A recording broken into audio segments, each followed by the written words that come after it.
भागवत क्या होता है? भगवता प्रोक्तम भागवतम, भगवान ने जो कहा उसे भागवत कहा जाता है। भगवान की जो वाणी हुई उसे भागवत कहा जाता है। भगवतः इदम भागवतम, भगवान का जो है उसे भागवत कहा जाता है। चाहे वो भगवान की कथा है, भगवान का मंत्र है, भगवान का कीर्तन है, जहां पर भगवान का जुड़ गया उसे भागवत कहा जाता है।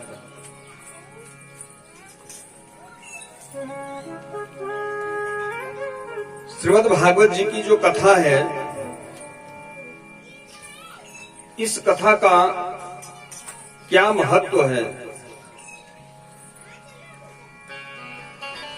क्यों भागवत जी की कथा सुनी जाती है, किसने इस कथा को लिखा,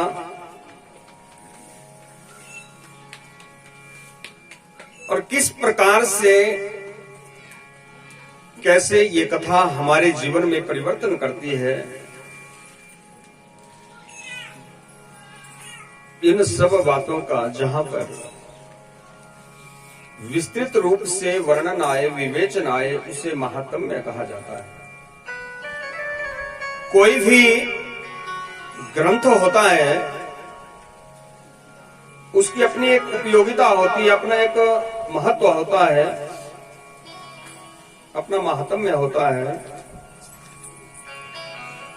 महर्षि कृष्ण द्वैपायन वेदव्यास जी महाराज, उनके द्वारा श्रीमद् भागवत जी की रचना हुई। श्रीमद् भागवत जी में 12 स्कंध हैं, 12 स्कंधों में इसको बांटा गया है, 335 अध्याय हैं। और श्रीमद् भागवत जी का जो महात्म्य है वो पद्म पुराण से लिया गया है। वेदोपनिषदाम सारः जाता भागवती कथा, समस्त वेदों का, उपनिषदों का, पुराणों का जो निचोड़ मात्र ग्रंथ है, सार मात्र जो ग्रंथ है, उसे श्रीमद् भागवत कहा जाता है। भागवत जी के महात्म्य के प्रथम श्लोक के बीच में व्यास जी महाराज के लिखते हैं, सच्चिदानंद रूपाय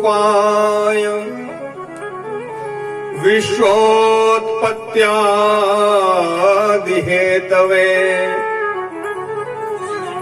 तापत्रय विनाशाय श्री कृष्णाय वयं नुमः। सच्चिदानंद रूपाय विश्वोत्पत्त्यादि हेतवे। सच्चिदानंद, परमात्मा का एक नाम सच्चिदानंद है। सत, चित और आनंद, इन 3 शब्दों के मेल से सच्चिदानंद शब्द बनता है।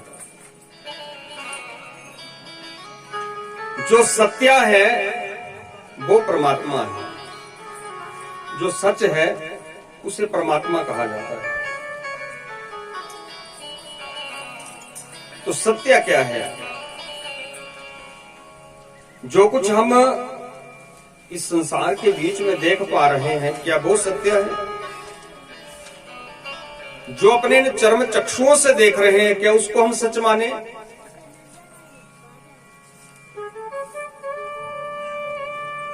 सत्य किसे कहा जाता है? उपनिषदें कहती हैं, सत्यम ज्ञानम अनंतम ब्रह्म। उस पर ब्रह्म ईश्वर को सत्य कहा जाता है। ब्रह्म किसे कहा जाता है? जन्माद्यस्य यतः, जिनसे ये सृष्टि चलती है, जो इस सृष्टि का सृजन करते हैं, जो इस सृष्टि का पालन किया करते हैं, और जिनके बीच में ये सृष्टि जाकर के विलीन हो जाती है, वो ब्रह्म होते हैं, वो परमात्मा होते हैं। वो परमात्मा किस प्रकार से कार्य करते हैं? यथा उर्णनाभ सृजते गृह्णते च। जैसे एक मकड़ी अपने जाले का निर्माण, अपने घर का निर्माण करती है और उसमें रहती है, छोटे छोटे कीट पतंगे आकर के उस जाले में फंस जाते हैं, उनको अपना भोजन बना लेती है। वैसे ही परमात्मा का कार्य है। उसी प्रकार से परमात्मा इस धरा का इस संचालन किया करते हैं, सृष्टि का सृजन किया करते हैं। तो वो सत्य है, वो परमात्मा सत्य है। जब हम उस सत्य रूपी परमात्मा को अपने चित्त में धारण कर लेते हैं, चित्त कहते हैं मन को, और मन चित्त कब बनता है? योग की क्रियाओं के द्वारा। मन भटकता है, चित्त एकाग्र रहता है, चित्त भटकता नहीं है। जब उस सत्य रूपी परमात्मा को हम अपने चित्त में धारण करते हैं तो जीव को आनंद की प्राप्ति होती है। तो आनंद किसे कहा जाता है? आनंद की कई परिभाषाएं हो सकती हैं, परंतु आनंद परमात्मा का नाम है। आनंदो ब्रह्म दिव्या जाना, उस ब्रह्म ईश्वर को आनंद कहा गया है। जो आनंद परमात्मा के नाम है, काम में लेने में है, वो संसार की अन्य जो भौतिक वस्तु हैं उनमें वो आनंद हमें नहीं मिल सकता है। चाहे हम कुछ खा लें, कुछ पी लें, कुछ पहन लें, कहीं भी घूम लें, वो आनंद की वास्तविकता नहीं है। आनंद परमात्मा के नाम में है। जब उस सत्य रूपी परमात्मा को हम अपने चित्त में धारण करते हैं तो हमें आनंद की अनुभूति होती है। तो इसलिए परमात्मा का नाम है सच्चिदानंद। बोलिए सच्चिदानंद भगवान की जय। विश्वोत्पत्ति आदि है तो ऐसे सच्चिदानंद भगवान जो सकल विश्व की उत्पत्ति के कारण माने गए हैं, अर्थात जिनसे ये चर अचर जड़ चेतन संपूर्ण विश्व उत्पन्न होता है, इस विश्व की उत्पत्ति के जो हेतु माने गए हैं, मूलभूत कारण माने गए हैं, तापत्रय विनाशाय। और वो परमात्मा कैसे हैं? क्योंकि ये जो संसार है, ये संसार दुखों का घर है, दुखों का सागर है ये संसार। इस संसार में जिस किसी से भी मिलते हैं, कोई कहता है मुझे ये दुख है, कोई कहता है मुझे ये दुख है। कोई तन दुखी, कोई मन दुखी, कोई धन बिना फिरत उदास, थोड़े थोड़े सब दुखी, सुखी राम को दास। कोई तन दुखी, कोई मन दुखी, कोई धन दुखी। किसी को तन का दुख, शरीर का दुख है, किसी को मन का दुख है, किसी को धन का दुख है। किसी के पास धन है और किसी के पास नहीं है। किसी के पास इतनी अपार संपत्ति है कि रखने को जगह नहीं, उसे अपने ही धन का पता नहीं है कि मेरे पास धन संपत्ति दौलत कितनी है। और कई ऐसे हैं जिनके पास है ही कुछ नहीं। थोड़े थोड़े सब दुखी, चाहे थोड़ा ही दुख होगा परंतु होगा जरूर। और सुखी कौन है? सुखी राम को दास। जो परमात्मा का नाम लेते हैं, जो परमात्मा की शरण में रहते हैं, वो सुखी है। तो ऐसे जो परमात्मा है, जिनको हम सच्चिदानंद भगवान कह रहे हैं, ऐसे प्रभु जो है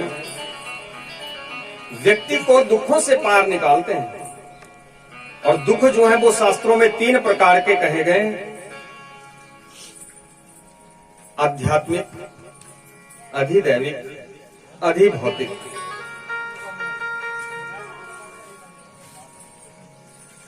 दैहिक, दैविक, भौतिक तापा। आध्यात्मिक दुख जो दुख हमें अपने आप से प्राप्त होता है उस दुख को आध्यात्मिक दुख कहा जाता है। और ये दुख भी दो प्रकार का हो जाता है, शारीरिक और मानसिक। शरीर से दुखी होना, शरीर में कोई व्याधि रोग लग जाना, शरीर से कष्ट का मिलना, वो शारीरिक दुख होता है। मानसिक दुख आजकल जिस किसी से मिलते हैं भाई बड़ी टेंशन है,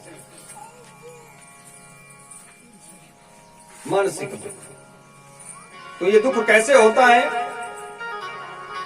अपने किसी प्रिय का बिछुड़ जाना और अप्रिय का समागम हो जाना।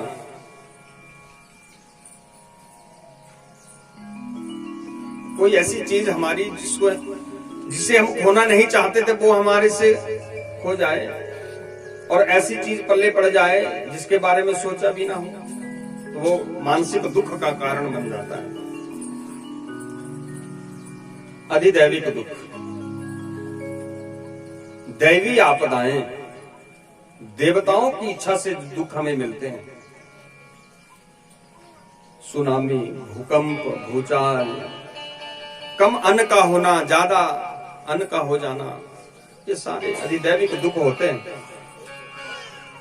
अधिभौतिक, जो अन्य प्राणियों से मिलते हैं, अन्य भूतों से जो हमें दुख मिलते हैं, उन्हें अधिभौतिक दुख कहा जाता है।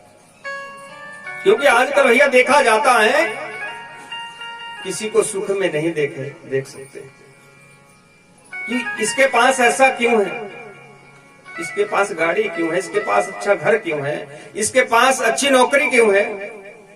अरे भाई उसके अच्छे कर्म है तब उसके पास ये सब कुछ है। उसके पास सब कुछ है तो उससे जेलसी क्यों हो रही है, उससे जलन क्यों हो रही है? यदि भौतिक दुख है, दूसरे के सुख को देख करके दुखी होना, दूसरों की वजह से जो हमें दुख मिलता है वो भी भौतिक दुख होता है। ऐसे तीन प्रकार के दुखों से जो हमें मुक्ति को देने वाले हैं वो है सच्चिदानंद भगवान। श्री कृष्णाय वयम नमः। तो ऐसे श्री कृष्ण भगवान को हम सभी वयम नमः, हम सभी बारंबार प्रणाम करते हैं, वंदन करते हैं। बोलिए श्री कृष्ण भगवान की जय। दूसरे श्लोक में महात्म्य के व्यासी महाराज क्या लिखते हैं? यम प्रव्रजन्तमनुपेतमपेत कृत्यम द्वैपायनो विरह कातराजुहाव पुत्रेति तन्मयतया तरवोऽभिनेदो स्तं सर्वभूत हृदयं मुनिमानतोऽस्मि। यम प्रव्रजन्तमनुपेतोपेत कृत्यम, जो जन्म लेते ही वन की ओर प्रस्थान कर रहे हैं। द्वैपायनो विरह कातर आजुहाव, कृष्ण द्वैपायन व्यासी महाराज बड़े दुखी होकर के उनको पुकार रहे हैं, उनको बुला रहे हैं। पुत्रेति तन्मयतया तरवोऽभिनेदो, वृक्षों से आवाज आई, व्यासी महाराज किसको पुकारते हुए जा रहे हो? व्यासी महाराज कहने लगे मेरा बेटा जा रहा है, मेरा पुत्र जा रहा है। शुकदेव जी महाराज ऐसे परम वेतरागी संत शिरोमणि, आगे विस्तृत रूप में कथा आएगी। ऐसे परम वेतरागी संत शिरोमणि श्री सुखदेव जी महाराज के चरणार बिंदों में हम सभी नमन करते हैं, वंदन करते हैं। बोलिए सुखदेव जी महाराज की जय। बेटा वन की ओर प्रस्थान कर गया। व्यासी महाराज वापिस आश्रम में पहुंचे। व्यासी महाराज का इस धरा पर आने का जो मुख्य लक्ष्य था, जो मुख्य उद्देश्य था, वो पुराणों की रचना को करना था। परंतु मन जो है वो बेटे में लगा हुआ है कि बेटा लौट करके आ जाता, परंतु बेटा तो लौट करके नहीं आ रहा है। क्योंकि मन जो है, मन चंचल होता है। श्रीमद् भगवत गीता जी में मन के विषय में कहा है अर्जुन श्री कृष्ण भगवान से कहते हैं, प्रभु मेरा मन युद्ध करने में नहीं है। चंचलम ही मनः कृष्ण परमार्थी बलवत् दृढ़म् तस्याहं निग्रहं मन्ये वायुरिव सदृशम्। हवा के झोंके की तरह मन होता है, और जितनी तीव्र गति मन की होती है उतनी किसी अन्य वस्तु की गति इस संसार के बीच में नहीं हो सकती। अभी मन यहां पर है, एक सेकंड में मन सीधा जाकर के नालागढ़ पहुंच जाएगा। इतनी तीव्र गति है मन की। मन के हारे हार है, मन के जीते जीते। मनः एव मनुष्याणाम कारणम बंध मोक्षयोः। और मन ही बांधता है, मन ही मुक्ति को दिलाने वाला है। इसलिए जब तक मन वश में नहीं होगा तब तक भागवत जी की कथा समझ में नहीं आएगी। भागवत जी की कथा सुननी है तो मन वश में होना चाहिए। जितनी देर तक कथा में बैठे हैं उतनी देर तक मन कथा में ही होना चाहिए, तभी भागवत जी की कथा समझ में आ सकती है। अब बताइए कि जो वेदों का सार हो, समस्त शास्त्रों का सार हो, समस्त पुराणों का सार हो, वो कोई सामान्य कथा तो नहीं हो सकती है। तो उसको समझना कोई आसान बात तो नहीं है। अकेले भागवत शब्द पे बोलना हो तो 7 दिन भी कम है। अकेले भागवत शब्द पे, भागवत 4 अक्षर है, 7 दिन भी कम है। तो 18,000 श्लोकों की कथा करनी है तो उसके लिए तो कितना समय चाहिए? उतना समय ना मेरे पास ना आपके पास। तो इसलिए जब तक भागवत जी की कथा सुननी है तब तक मन कथा में ही होना चाहिए। तो मन जो है तब भी नहीं माना। परमात्मा कहते हैं, हे प्राणी मन को अपने अधीन कर। तस्मात् केनापि उपायेन मनः कृष्णे निवेशय। कैसे भी हो, कोई भी उपाय करना पड़े, परमात्मा के चरणों में मन को लगाएं। कुछ कवियों ने मन की तुलना दर्पण के साथ की है कि जैसे एक दर्पण होता है, शीशा होता है, आईना होता है, उस तरीके से मन भी होता है। जब तक उस दर्पण पर पानी चढ़ा है उसमें हम अपनी आकृति, चेहरा साफ देख पाते हैं। जब वो पानी रूपी परत धीरे धीरे हटना शुरू हो जाती है तो चेहरा भी धुंधला दिखाई देता है। मन ही देवता, मन ही ईश्वर, मन से बड़ा ना कोई। मन से बड़ा कुछ भी नहीं है इस संसार के बीच में। मन का साफ होना बड़ा आवश्यक है। 7 दिनों तक हम आप लोगों ने भी भागवत जी की कथा सुननी है। इसलिए परमात्मा से एक ही विनती करनी है कि हे प्रभु, हे ईश्वर, ये जो हमारी आपके साथ लगन लगी हुई है ये हटनी नहीं चाहिए, टूटनी नहीं चाहिए। हे ईश्वर, हे परमात्मा, हमारा और आपका जो संबंध है, जो प्यार है, वो ऐसा ही बना रहना चाहिए। और मैं सदैव तुम्हारे चरणों में आता रहूं, तुम्हारे नाम का गुणगान करता रहूं। चाहे ये संसार के लोग मुझे कुछ भी कहते रहें, हे ईश्वर मैं तुम्हें भूलूं नहीं। हे ईश्वर मैं तुम्हें, बोलिए, भूलूं नहीं।